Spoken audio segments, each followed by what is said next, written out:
नमस्कार। वैसे तो हमारे देश में राजनीति हर दिन चलती रहती है। लोग अपनी अपनी तरफ से तरह तरह के अनर्गल प्रलाप करते रहते हैं और चुनाव भी हर समय होते ही रहते हैं। और जाहिर सी बात है, जब चुनाव हो रहे हैं तो राजनीति भी होगी, तो राजनीतिक दल राजनीति करने से बाज नहीं आते हैं। सबसे बड़ा बात यह है कि आज हमारा प्रजातंत्र, हमारे देश की राजनीति, हमारे नेताओं का चरित्र, उनका वैचारिक संवाद, उनका वैचारिक संस्कार, उनकी राजनीतिक विचारधारा किस ओर जा रही है, ये समझ से परे है। एक व्यक्ति एक दल के साथ रहता है, दल उसको टिकट देती है, निश्चित तौर पर उसका जातीय समीकरण देख करके उसको टिकट दिया जाता है। पार्टियां अपनी उम्मीदवार बनाती है और उम्मीदवार बनाने के बाद वो दल के नेता के नाम पर वो व्यक्ति चुनाव जीत करके आता है।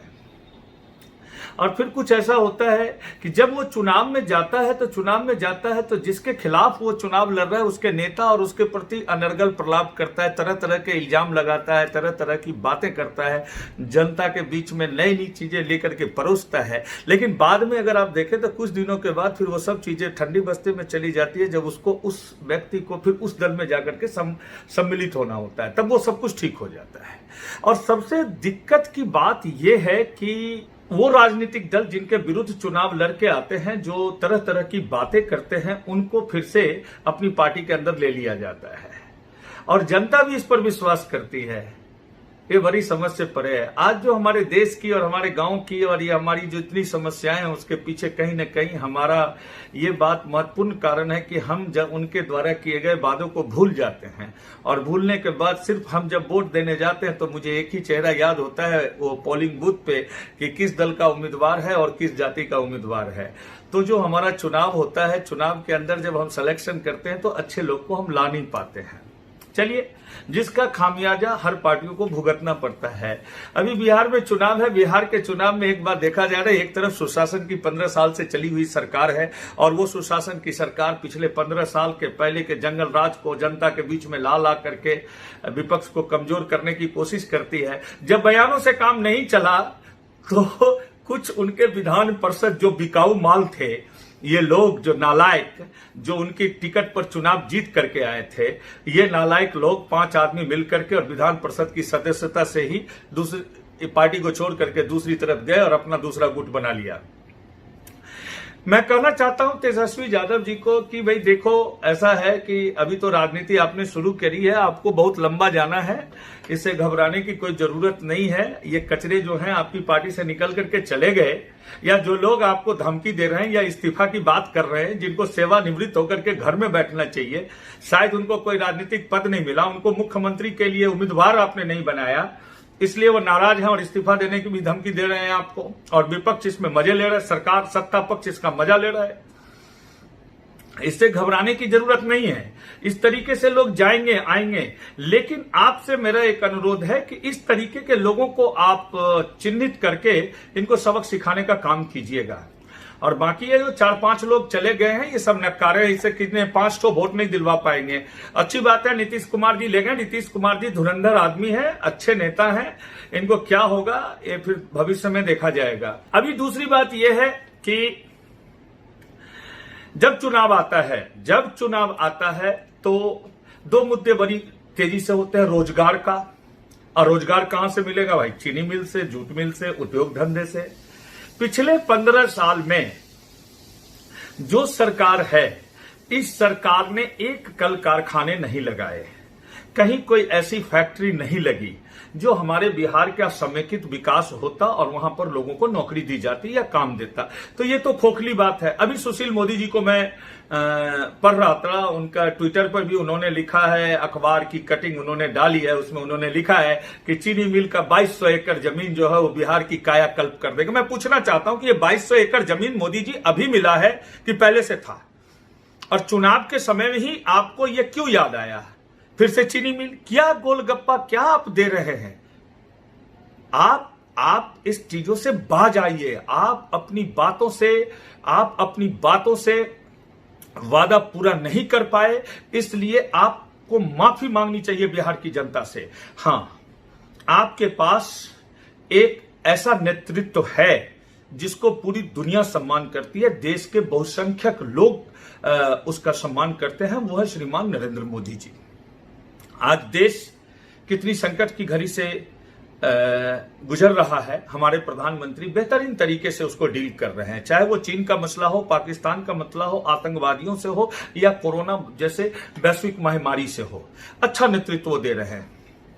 इस बीच में ये कांग्रेस पार्टी के तरह तरह के चिट्ठे कल पुर्जे निकल करके आ रहे हैं। तेजस्वी जी, अभी भी समय है, कांग्रेस का साथ आप छोड़ दीजिए, ये तो डूबे हुए हैं, आपको भी लेकर के डूब जाएंगे। ये मेरा एक सलाह है, एक भाई का सलाह है, इसको मानिएगा।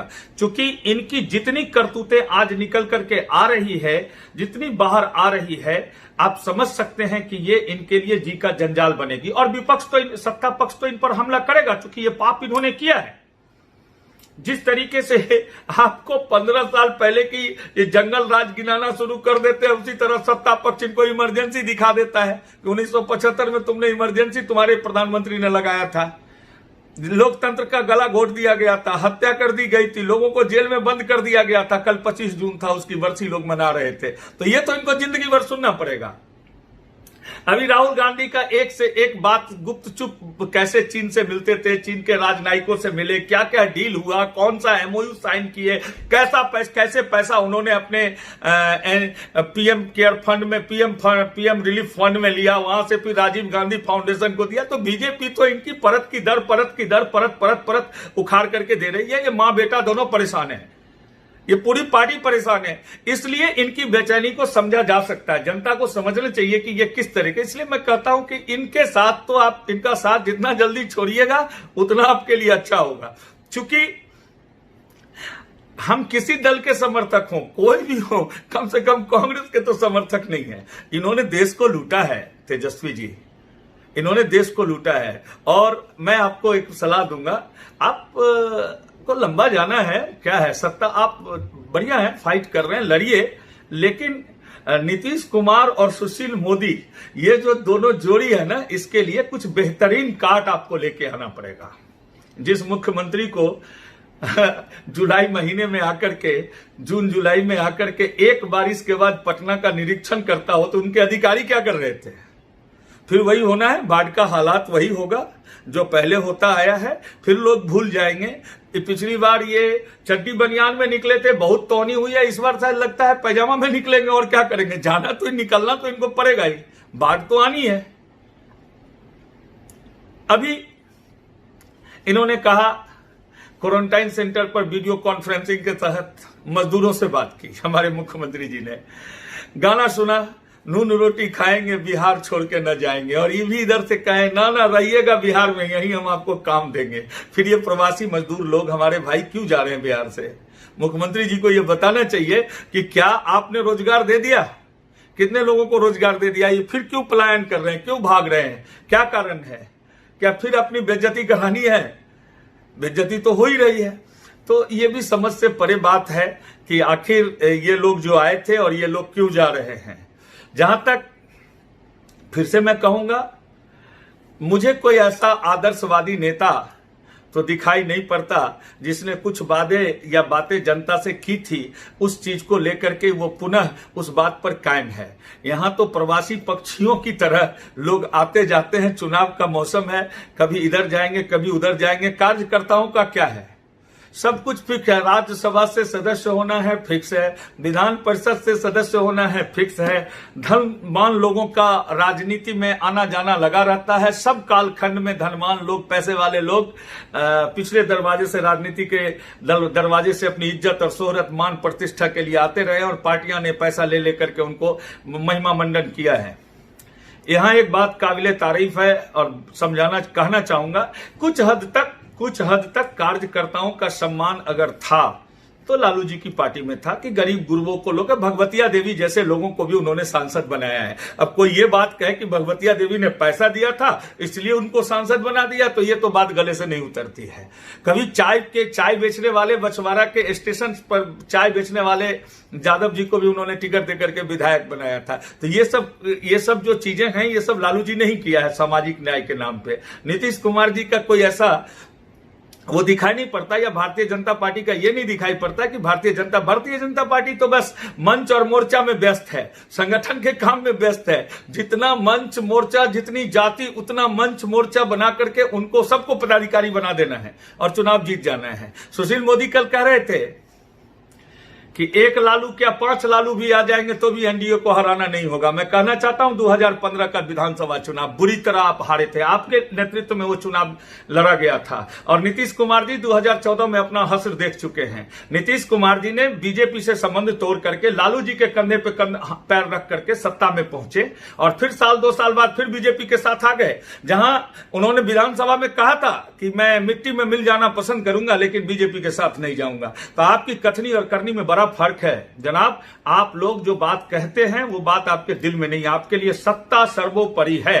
हां, प्रधानमंत्री जी का नेतृत्व है, मैं उनका समर्थक हूं, लेकिन हर काम तो बिहार के लिए आकर के प्रधानमंत्री जी नहीं करेंगे ना। फिर ये मुख्यमंत्री और उप मुख्यमंत्री क्यों हैं?